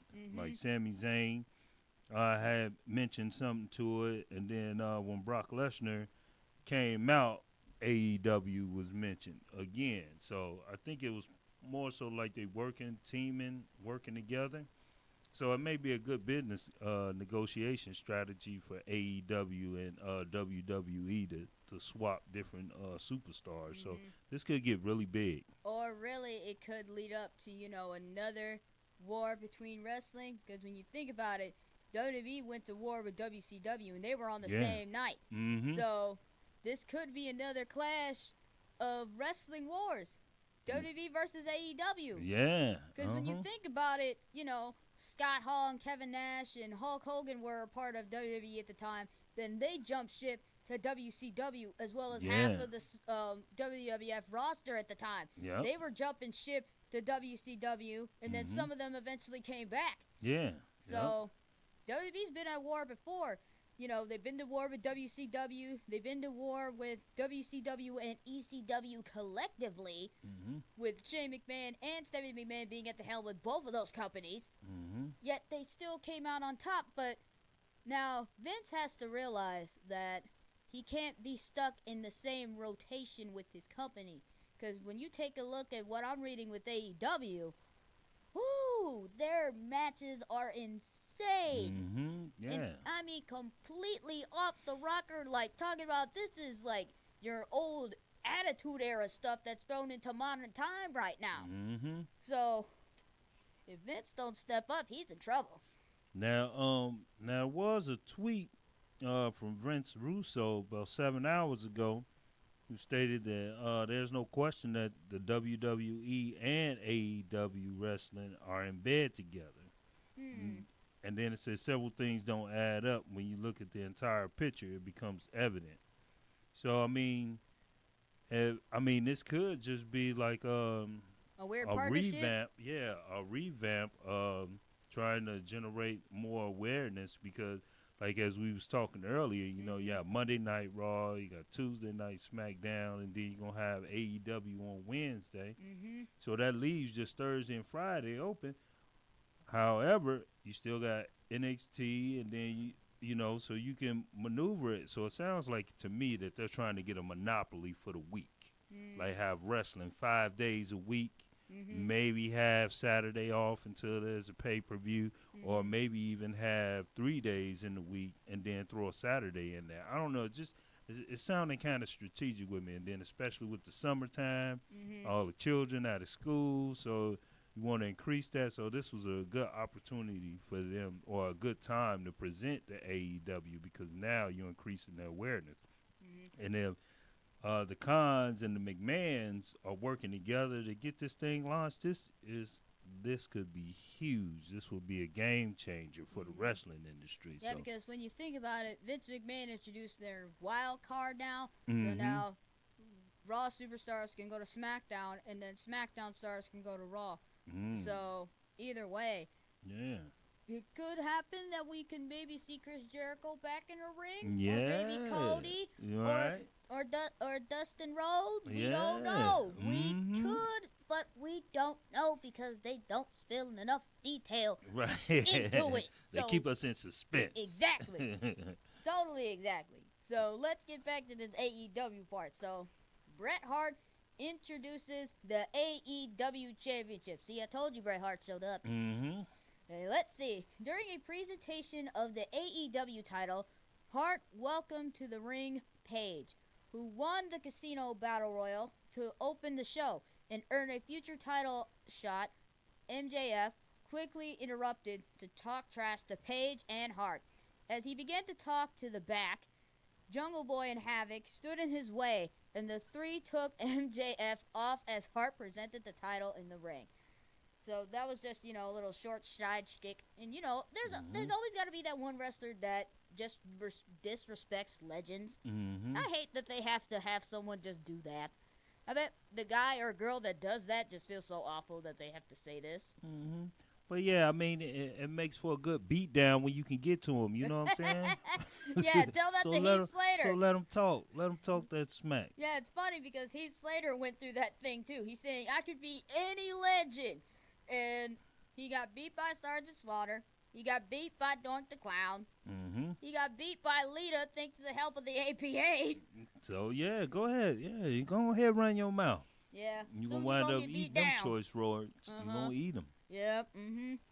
All right. So then we have Tag Team Championship action. Triple A World Tag Team Championship match. The Young Bucks versus the Lucha Brothers. So the only title match on AEW's debut card lived up to its lofty expectations as a potential show stealer. The aerial brilliance of all four competitors was a full display and an absolute firecracker of a spot fest.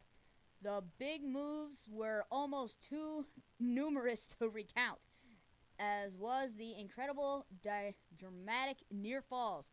Matt Jackson's brain buster on the top rope on Ray Flinks arguably had the crowd buzzing the most. Pentagon Jr. snapped Matt's arm late and hit an insane package pile driver that nearly won the match. The Bucks would rally, however, teaming up for a Mauslow driver on Phoenix to score the 1-2-3. Grade A-.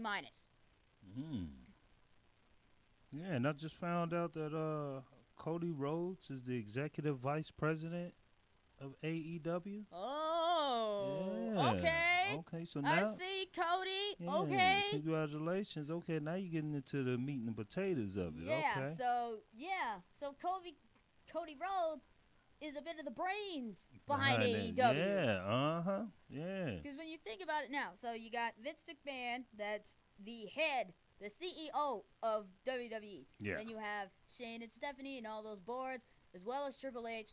And then also, when you think about it, Shawn Michaels actually runs the NXT division. Okay. So Shawn Michaels, Triple H's best friend, runs the NXT division. So either way, Cody's doing pretty good for himself. Yeah. When you think about it, he's a competitor and also helps the guys get ahead. And the executive vice president. Okay. See you, right. Cody Rhodes. I Alright. see you. Yeah. See you, Cody. Way to do that. Yeah. All right, and here was another future title opportunity. It was Chris Jericho defeats Kenny Omega via pinfall to earn a future world title shot. Jericho, a WWE and WCW legend, not only made history by headlining the first pay-per-view in AEW history, the man is 48 years old. Will now be competing for the promotion's first world title after defeating Omega to set up a summer showdown with Page. Amazingly, even after a thrilling rematch between Jericho and Omega, that wasn't the biggest headline to come out of the match. Shortly after Jericho's win, which saw him cut a promo praising himself for AEW's launch. That's not new. Former WWE superstar Dean Ambrose, billed as a former indie name of Jon Moxley, ran in to hit dirty deeds on Jericho and the ref. Moxley, with a swagger remnants of Stone Cold Steve Austin, then brawled through the crowd with Omega before landing a final dirty deeds on top of an oversized poker chips. He followed by lifting Omega onto his shoulders and dropping him onto the stage below. Wow. Well, that's Dean for you. Oh, yeah. The insane ending took an already great main event and escalated it to the stratosphere. The excitement of Moxie cleaning house means AEW's up-and-coming fall weekly show couldn't come fast enough for fans itching for more content after a debut card that closed on an insane high following 3 incredible matches. AEW now was the prime, crossing over superstars in Moxley to work opposite Omega. That is needed. And also lost in the Jericho win and Moxley stealing the post-festivities was the performance Kenny Omega put on throughout by stealing one insane move after another, with his nose and mouth busted open though throughout. Omega put his body on the line consistently with numerous bumps that did not well to set off Jericho's unlimited mobility, closing in on 50. Yeah, he is closing on 50. Dang, I didn't know Chris Jericho was that old. I know, I didn't either. I thought he was still young. Yeah, I lied. He don't look 50 at all. Well, that's what happens when you're an athlete. Your body doesn't give away your age at all. It does not. It does not at all. That doesn't mean Jericho didn't hold up his end of the bargain. However, as continued to carve out an incredible twilight that only adds to his already legendary career. The match was physical from the start, with both leaving the chest of each other a blotched mess during the hard chops. Oh yeah, those Ric Flair chops hurt. The rematch of their 2018 New Japan Pro Wrestling Classic at Wrestle Kingdom 12 didn't have a no disqualification stipulation to lean on this time around, yet it never hurt the entertainment factor. The recurring theme of the match was Jericho's ability to avoid Kenny's one-winged angel finishing move, as he was twice able to reverse into DDTs. Jericho also countered a top rope splash by Omega by catching him in a dramatic code breaker in midair. Yeah, that's classic Jericho. Yeah. He's done that before. The finish came when Jericho added one more code breaker before debuting a new finisher, a spinning back elbow called the Judas Effect, that produced the 1-2-3. Given his age and star power, the booking was brilliant, as AEW can use Jericho to put over Page, while Omega and Moxley likely head to their own program. Their grade? A+. Yeah, the spinning elbow? This is what it says. It says And it's a called spinning back elbow called the Judas Effect. The Judas Effect. I like that. I do like that. That's what NBC called, and they even have some tweets that were stated by States of Combat podcast. Also, a surprise finish to AEW's Double or Nothing with none other than Jon Moxley, formerly known as Dean Ambrose, making a surprise debut. Oh, okay. So, yep, he made a surprise, and bet you didn't know this. JR, good old JR, is on the announce team for AEW. JR. Jim Ross. What? Yep. Ain't that something? Yep. And they got all of these videos and stuff from Double or Nothing, and man, there was a lot. Well, I mean, it is quite a few superstars out there. So with them opening up this AEW, I mean, it's superstars to go around. So this is a good thing. I'm excited. Oh yeah, I'm real pumped to see. Matter of fact, well, I'm gonna go ahead and look up the date on when it's supposed to premiere. AEW's TV debut, TV premiere. Let's see, because they signed with TNA. TNT. Yeah, TNT. Yeah. See, I can't say it. Yeah, and it's been a while since it's been almost I think 10 or 20 years since wrestling has been on TNT. Yeah. So this is like a revamp for TNT, the network in itself too. So yeah, it looks like everybody's winning on this one right here. Yep. So let's see if I can find Yeah, anything. I like that. Looks like, let's see. So, let's see. Yeah, so we all know that WWE is supposed to be going to Fox in June. Right. Okay. So, in their SmackDown broadcasting on the network begins on October 4th of 2019. So, it'll be the longest behind Raw, so that we know. Since it'll be from moving to Tuesdays to Fridays, it'll be continue airing for 2 hours. So, that we know. Yeah. Not giving me much on AEW. We all know that it's going to be premiering on TNT, but it doesn't really give me a lot of info on it. Yeah. But mostly likely it's probably going to be on Wednesday. I'm not certain, but it could be. Yeah, because I mean, with them, their debut, as far as like the Double or Nothing for that was May 25th, and I didn't even, I had no idea. Yeah, So. I looked into it, but I just didn't really, pay attention to it. Like, I know some superstars were actually, signed with AEW at the time, but I didn't really know, like, they had, like, a pay-per-view. And it's funny, though, because their net worth is $6.6 billion. Already? AEW, Oh, yeah. wow. You got some people behind that. Yeah. Well, we all know that it's going to be premiering on TNT.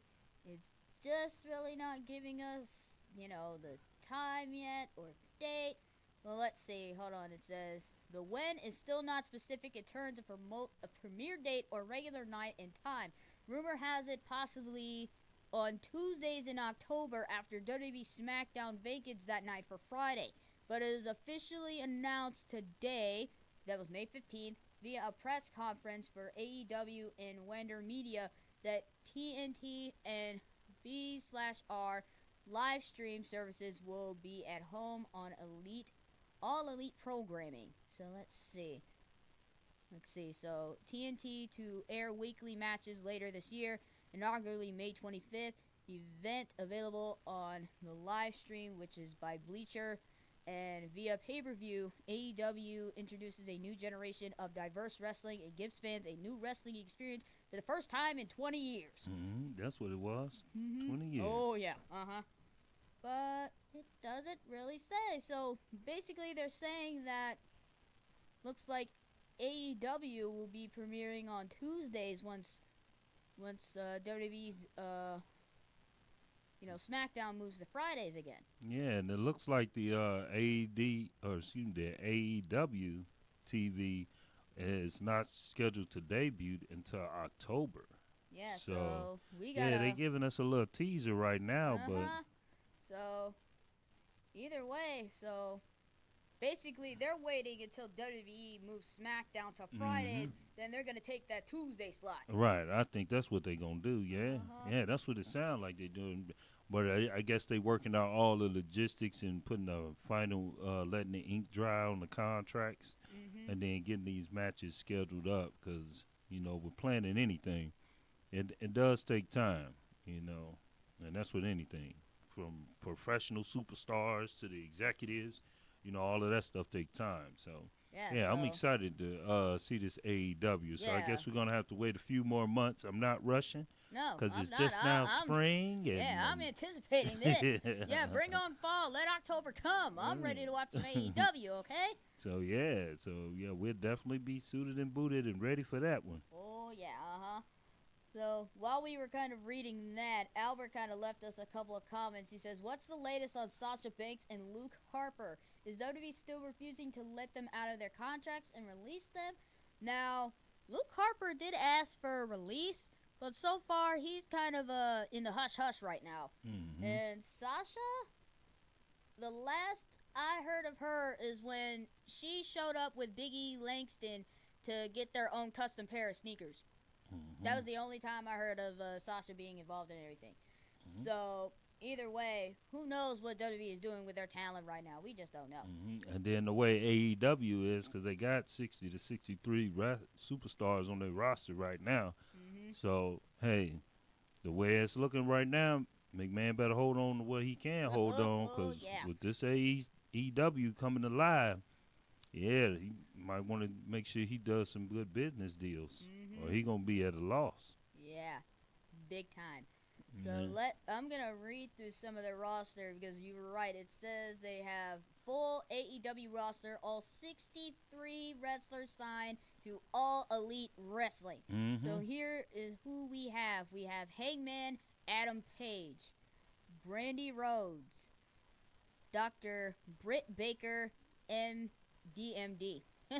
So it sounds like she's got a degree in something. Yeah. Chris Jericho, Christopher Daniels, Mm-hmm.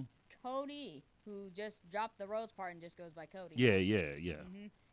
Frankie Kazarian, the bad boy Joey Janela, Mm-hmm. the Young Bucks. Yeah. Let's see, Maxwell Jacob Friedman. Man, he's got a weird looking face. Let's see, they got the OEW roster. Pac, who is known as Neville. Mm-hmm. The Penelope Ford. Scorpio Sky.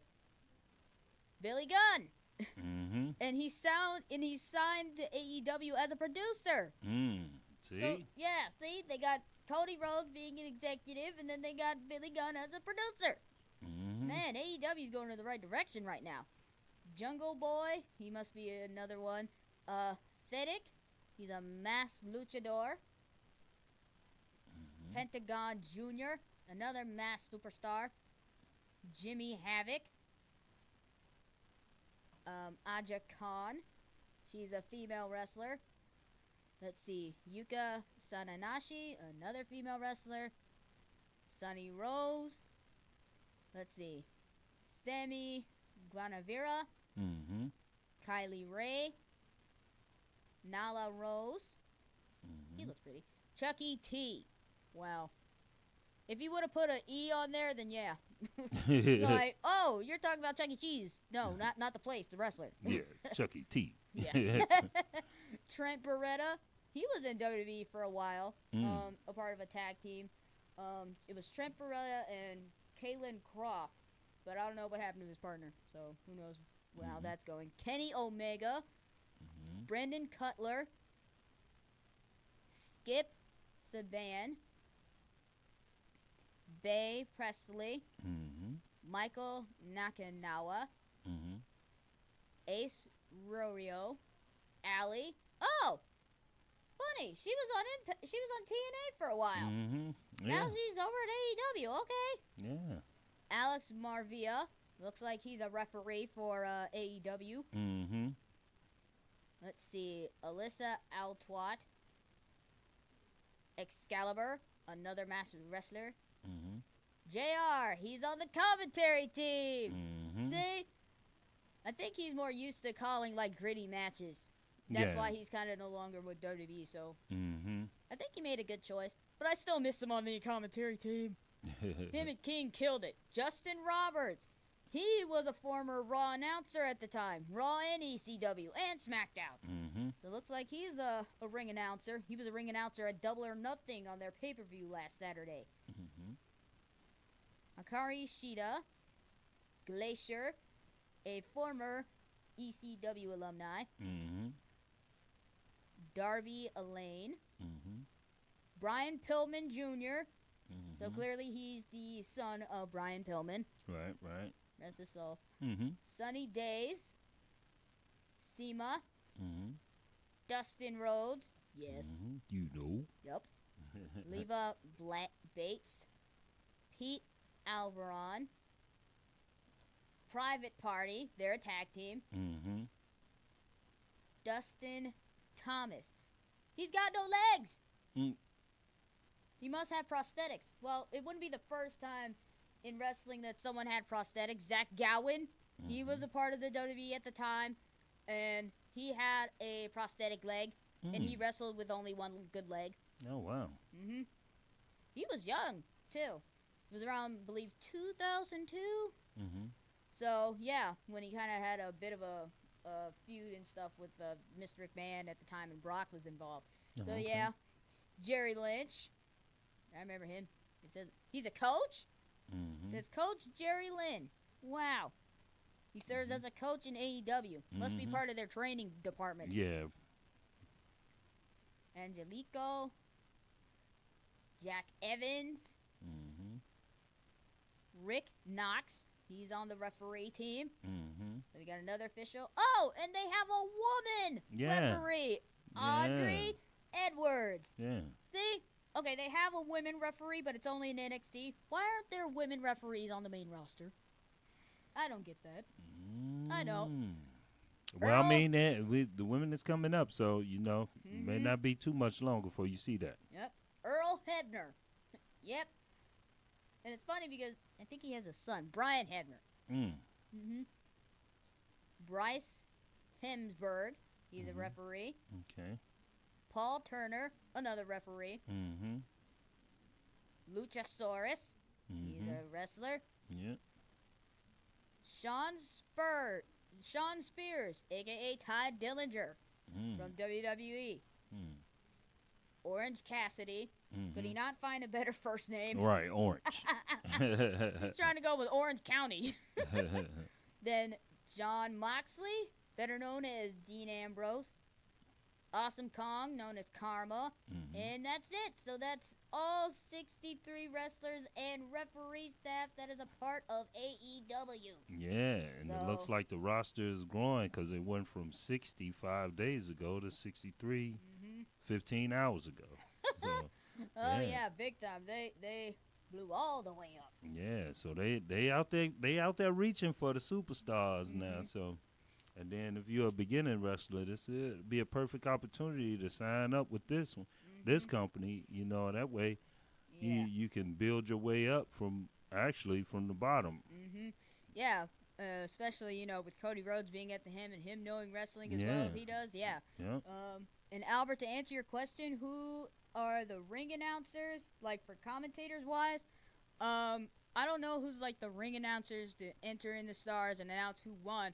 All I know is that the commentators that are on there is just JR. I think he's the only commentator that's on there right now. I don't know who else is on there with him. It wasn't posted. And just keep in mind, it's not supposed to debut on TV until October. Yeah, so we gotta wait. What? So we're in May now, June, July. So I say by August, September. 5 months. We gotta wait 5 months. Yeah, so I say by September it'll be a little bit more detailed information on the commentators and, you know, the full staff of AEW. So yeah. So either far, way, I'm looking forward to AEW. I just gotta watch more wrestling now to cover all of it. Yeah, definitely. I gotta watch Ring of Honor, maybe New Japan, Impact, and including AEW, especially with their pay-per-view that they just put on. They just put this thing on last Saturday. Yeah, they just did, and then they snuck it in there on me. Cause I ain't know nothing about it. I knew about it. I just didn't really, think that it would blow up that easy. Yeah. Either way, AEW is coming up in a large way. Like, you got so many stars that were from WWE or other wrestling promotions that are now going to AEW and being exploded for what they're really good at. Yeah. There's not really a lot of storylines involved in it, but yet you feel the action with it. You want that nitty gritty ground and pound type stuff, and that's what AEW is giving you, despite WWE kind of lacking in it. Like, sure, they give the women their props by letting them compete in matches that the men normally compete in, such as, you know, ladder matches, Hell in a Cells, Elimination Chambers, and all that. But if they really, and I mean really, want to grab their audience by the throat, they have to make sacrifices. That means having more raunchier content, having more brutality, if you will. Like, the 24/7 championship was the right step in that direction. Yeah, it was definitely. the right step going towards that. Yeah. Where you have a championship that's literally defended 24/7, 7 days a week, which is 24 hours a day, 7 days a week. So that's a step heading in the right direction. So now they just need to push the envelope a little bit more. They need to push it a bit more, just a bit. I would say, you know, they did have a bit of intergender matches, but I'm not really for that.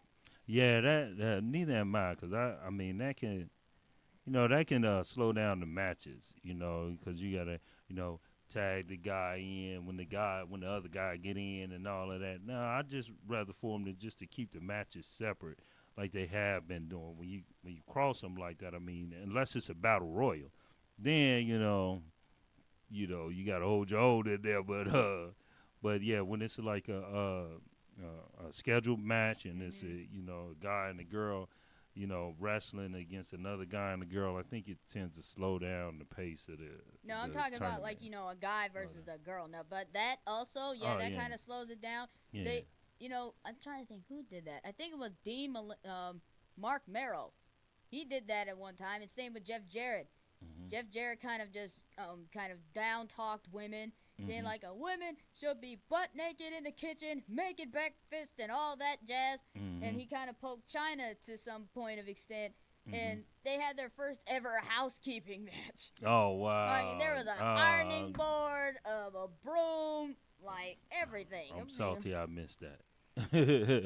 I'm salty I missed that match. I'm going to have to go pull that up on the archives. Yeah, it's a old-fashioned match, too. You know, they don't do certain matches anymore, like the housekeeping match, like maybe a paddle on a pole or a candlestick on a pole. They don't do those matches anymore.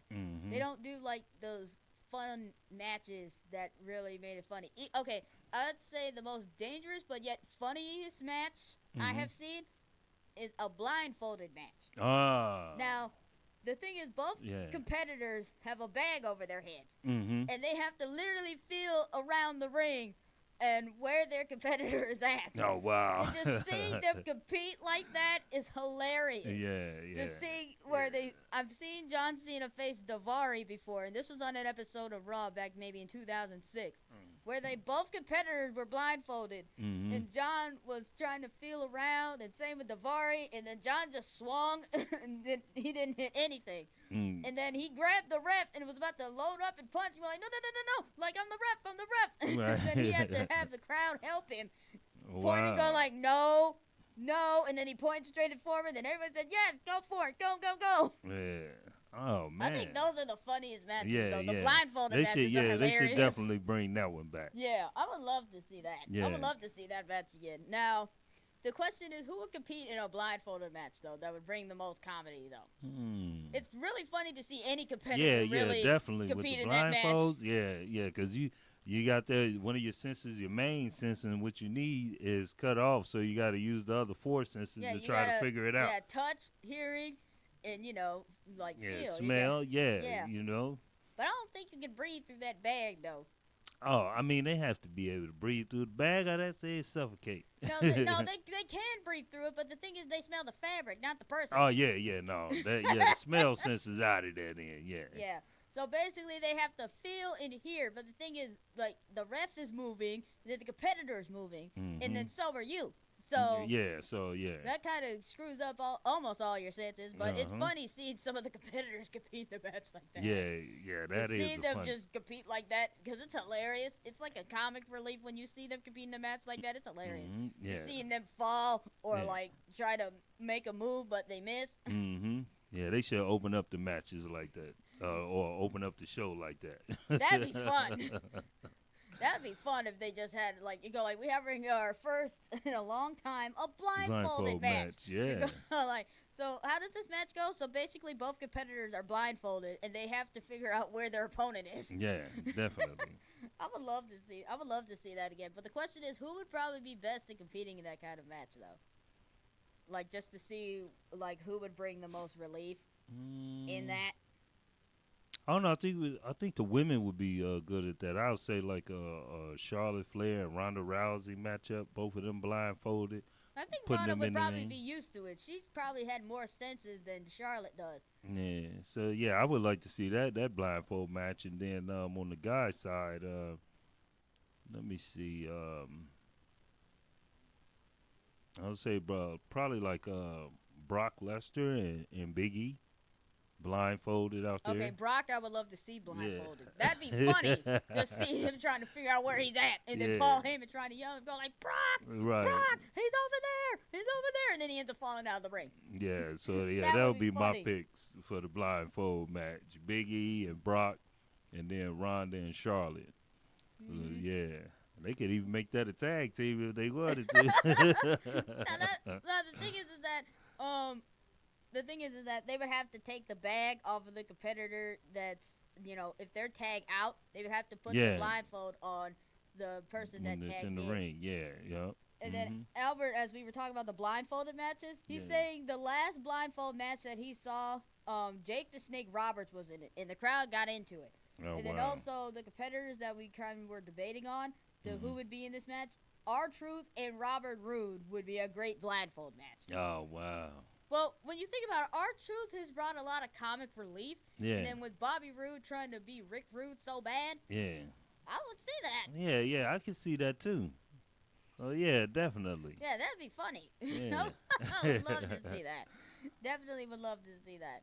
But, like, there's so many matches that are not really used anymore. The blindfold match, for example, the housekeeping match, the Inferno match, that is no longer used anymore. And I think the reason why is because they didn't want to have to deal with some of their superstars getting third-degree burns. That's probably the reason why. But either way, like, everybody knows about third-degree burns. Stop, drop, and roll. You got fire extinguishers already at hand. Yeah. So, And then you ain't got to have the flames right up on the ring. No. You can have them a distance away from the ring. the thing is that the flame gauges are literally, like, near the apron. Yeah. They're, like, near the apron, like, on the outskirts of it. All you gotta do is just throw your opponent over and see if they get burned, and that's it. Now, Kane kind of took it a bit too far when both him and MVP kind of flew out of the ring. So, Kane took the opportunity to have MVP by his throat, and then literally set him on the flames, and his back was lit up. Oh, wow. Ooh. Which explains why I haven't seen MVP, huh?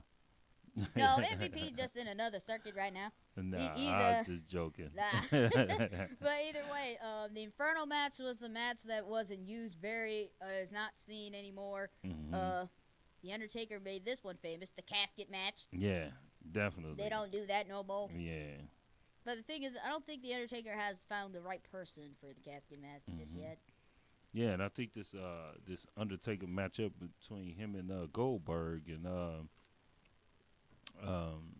Goldberg and what we was talking about last week. Goldberg and the Undertaker, first Yeah, time ever. so, yeah, I'm excited about that match because I think it's gonna be Undertaker. I want to see Undertaker put Goldberg through the ring. Ooh. Choke slam straight through the ring, and then the whole ring just collapse. That's another thing too. They don't let the ring fall no more. Nah, They don't loosen it up a bit and let it fall. Yeah, They don't you gotta do be, that no I guess more. you gotta be strong to make that ring collapse like No, that. you technically have to weigh a bit more than heavyweight. You have to be a super heavyweight in order for that thing to bust. Yeah, you gotta have like Yokozuna, Andre the Giant, the Big Show. Mark Henry. Yeah, Mark Henry, Big E. You got Braun all Strowman. them. You gotta have you a gotta big dude. Right, you A gotta have at big least dude. 1,000 pounds in there. Yeah. Yeah, so. Now, Braun Strowman and Big Show broke the ring. I think Big Show has probably been through the ring at least 3 to 4 times. He's got superplexed by Brock Lesnar one time on SmackDown. He got superplexed off the ring at Vengeance against Mark Henry in 2013 or 2012. And he probably, I think last year when I went to Raw, I saw Braun Strowman superplex him through the ring. And that sucker broke. So, And they had LED boards on the side. Oh, wow. And yet that sucker collapsed. Yeah. So, that's the exciting part about that, with the wrestling, rings being dismantled, turnbuckles being uncovered, So, you just getting back to that real live action, that's what the fans want. That's what we want. Yeah, but again, Vince McMahon is trying. He wants, he probably sees all of this, but yet he ignores it because he's thinking that, like, man, if we go back to this, we'll probably get hated again and all that. But he's got to understand that this is how the world is. Everybody likes watching the violence on TV and all that. You see it in, drama shows, detective shows, and all that. But this is professional wrestling. If you want to, we understand that Fox wants you guys to do more raunchier content for SmackDown, which you guys have done in the past before. So why not bring it back? So I mean that explains why they would be leaving USA and going to Fox, so they can, I guess, put back on the raunchier content. Because because USA, that I don't believe that. Well, since the WWE's been on USA, it has been kind of like, well, let's clean this up and not do so much. But with them going to Fox, I mean, it's pretty much like, hey, we gonna let y'all run it. Because I believe when I was watching wrestling in my younger youth, the WWF did come on Fox. SmackDown did. SmackDown came on Fox for a bit. And Raw was mostly either on, like, Spike TV or TNN for a while. Then they found their permanent home on USA Network, while SmackDown was kind of jump TV stations a bit. So, because if they're going to move SmackDown back to Fridays and also be on Fox, now, I understand why they want to have Fox have more raunchier content. Because when you think about it, SmackDown had the same raunchiness as Raw did back in the Attitude Era. So you kind of got to understand where Fox is coming from. We understand, because I think the reason why USA kind of wants WWE to stay more PG is because the last time they kind of went too far is when Brian Pillman pulled a gun on national TV and was threatening to shoot Stone Cold Steve Austin during their rivalry. Oh, wow. So that's why they had to cut the camera. Because they pretty sure that they didn't want to witness a murder on TV. Right, definitely. And that's kind of why now with USA they want to keep Raw a bit more cleaner and, like they got all this extra stuff on there. Yeah. But with SmackDown being on Fox, Fox is known for having a lot of more raunchiness within their program. Yeah, more mature adult content. Yeah. So with SmackDown being moved to Fox, you got to understand because they're going back to Fridays now, which is a much better ring than Tuesday Night SmackDown. Because I don't like it. But either way, Vince has to understand this is how it goes. If you don't give, the people a TV 14 rating on SmackDown, then you're kind of just going to be losing more money to AEW further down the line, as well as other wrestling companies that threaten your business, even though you've been around longer than half of them were even established. Yeah, and it's all, you got to evolve. When you in business, you got to evolve or you're going to go out of business. It's a lot of stores that were up and running back in the earlier days that ain't up and running no more. I mean, that prime example, Big Bear used to be up here. Ain't no more Big Bears up here. There's no Toys R Us. No Toys got R shut Us. down. Yeah. So either you evolve or you become extinct. Yeah, and WWE has been around for the longest. The longest time. Started like in like the 60s or 70s, so 50s maybe. And yeah, something like that. I know it was before my time. So, and I know they've been around for a long time, and then for them to even be in the 2020, working on the 2020 era now, yeah, they're going to have to evolve or they're going to go extinct. Yeah, because we all know AEW is coming for them. Oh, yeah. Really coming for them. Telling you, you got Cody Rhodes as the executive producer working with the main two heads behind AEW. Then you got one of your former WWE Hall of Famers and former competitor Billy Gunn as a producer, JR as an announcer, and Earl Hebner, who's probably been in more wrestling businesses than probably any other referee alive.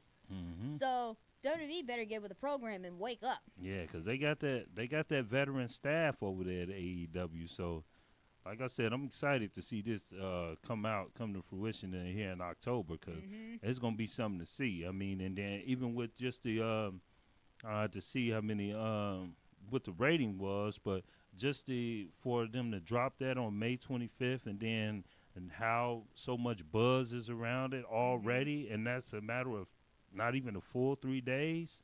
I mean, come on, it's setting like wildfire. Yeah, and everybody knew that around April, Dean Ambrose was leaving because he did not re-sign his contract. So also, there was a bit of buzz going around, rumors going around that Dean Ambrose would be signing with AEW, but not going by Dean Ambrose, but going by Jon Moxley. And yet, that rumor came to fruition last Saturday. So, any way you shape it, WWE is in trouble, especially since they're letting go so much good talent, and they don't really give a lot of credit to some of their stars. And also, another thing that I looked up at is that AJ Styles signed his last contract with WWE. So could this be possible that AJ could possibly be jumping ship to AEW as well? Yeah. We don't know. Yeah. Because AJ Styles has accomplished a lot. He's been to Impact Wrestling is the longest that he's been on. He's been at New Japan. He's been in WWE for a couple, like maybe 2-3 years max. Yeah. And if he goes to AEW, then there you go. You got another former WWE superstar and Impact Wrestling star already added to the AEW roster already. Right. You know, which is gonna bring that weight. You know, because he already coming in, he already a veteran. You know, he done been through the circus before. So, you know, now he get an opportunity to write his own ticket, to write his own check. Hey, I would take it. I would take that. Because, you know, he is proven. You know, he's an outstanding wrestler.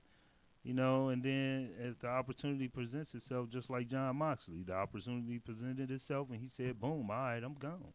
You know? Yeah, either way, AEW has picked up a lot of fresh talent from WWE that they have not used as much and already put them in like a huge main event type status. Yeah. And you definitely have to give them a lot of credit for what they have done, especially with their pay-per-view that they just put out last Saturday. Then WWE is supposed to be having a pay-per-view literally 2 weeks from now. Right. And people are probably still buzzing about this pay-per-view already. They're saying like, oh man, did you see that match between Cody Rhodes and Dustin Rhodes? Like, or did you see the match between Kenny Omega and Chris Jericho? And then Jon Moxley showed up and just dirty deeds, Chris Jericho, Kenny Omega, and a referee. Did you see any of that? Right. Yeah. Because you think about it, even though they already announced a TV deal that's supposed to be in October, and they had a pay-per-view already. Yeah. AEW is already in the limelight as it is. They is on the move. Yeah. So, really, WWE needs to bring up their A game. If Super Showdown does not live up to the hype that it's supposed to be, then they are in trouble. Ooh, I mean, real trouble. And if they save the Undertaker versus Goldberg match for last, that would be their best bet. Yeah. Yeah, Literally don't throw that in there. After the 50-man Royal Rumble, they head straight into the Goldberg versus Undertaker match. If they don't do that, they're cutting that thin line right there. Yeah. They're cutting half of their lifeline right there. Right. Because if they do that first, oh man, Mm-hmm. that just ruins the hype of it. Yeah, you know they You better can't know. have the big main event match first. No. You can't have that They big of a can't do match that. first. You can't do that. Yeah, you can't do that. You have to save that big match for last. I'm Yeah. talking about before, like after the 50-man Royal Rumble. You have to have that literally closing out the show. Yeah. If you don't, then that's their fault. Yeah. Yep. And then that ratings will go. Yeah, go way down. So, we are in our final 2 minutes after we were ranting about AEW and everything else. Mm-hmm. But either way, we are looking forward to AEW in the future in October. Yep. Definitely, and see what all that buzz was about. Definitely looking forward to Super Showdown in 2 weeks. Yep. Man, championship matches, a 50-man battle royal, and an icon versus a phenom. Man, that's going to be good. Yeah. So, let's see.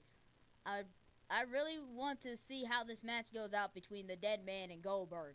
I really wouldn't care who wins. I just want to see who really just comes out on top for real. Will it be the WCW legend versus WWE's resident phenom? Who will come out on top? We don't know. Mm-hmm. But either way, make sure you guys watch us next week as we cover more about AEW as well as WWE content. And from Funsized 2.0 and Mr. Light, we hope you guys enjoy your wrestling weekend. And make sure keep your wrestling updated. And if not, we will update it for you. Yeah. Bye, guys. See ya.